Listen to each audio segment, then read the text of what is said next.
নমস্কাৰ, মই এষ্ট্ৰলজাৰ হেমন্ত কাশ্যপ। এষ্ট্ৰলাইভ অসমৰ মাহেকীয়া ৰাশিফললৈ আপোনালোকক সকলোকে স্বাগতম জনালোঁ। এইবাৰ আহিলোঁ মই ধনু ৰাশিৰ যিসকল জাতক জাতিকা তেওঁলোকৰ মাজলৈ। ধনু ৰাশিৰ জাতক জাতিকাসকলৰ মাজত অমংগলৰ আশংকা আছে,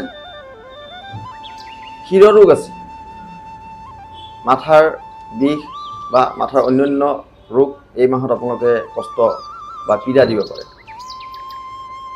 কিছু কিছু ক্ষেত্ৰত আপোনালোকৰ শুভফল লাভ কৰিব, নিশ্চিত ফলো পাব।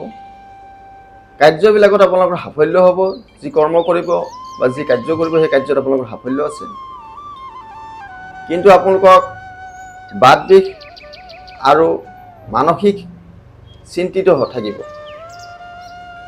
কঁকালৰ তলৰ পৰা আপোনালোকৰ বিষ কিছুমান আহিব পাৰে আৰু মানসিক কিছুমান অশান্তি বা চিন্তাই আপোনাক অশান্তি দিব পাৰে। ভ্ৰমণ নকৰিব, কাৰণ ভ্ৰমণ কৰিলে আপোনালোকৰ এই মাহত সিমান সুবিধাজনক নহয়, বিপদ আছে। ভ্ৰমণ নকৰাই ভাল। যিসকলে সাহিত্যিক তেওঁলোকৰ কাৰণে এই মাহটো শুভ। চাকৰিত সুযোগ সাফল্য লাভ আছে। দীৰ্ঘদিনীয়া যদি কিবা আশা আছে আপোনালোকৰ, সেই আশাসমূহ এই মাহত আপোনালোকৰ সম্পূৰ্ণ হ'ব। ধন সম্পত্তিৰ কিছু হৈ থাকিব পাৰে, কিন্তু তাৰ মাজত আপোনালোকৰ ধন লাভো আছে।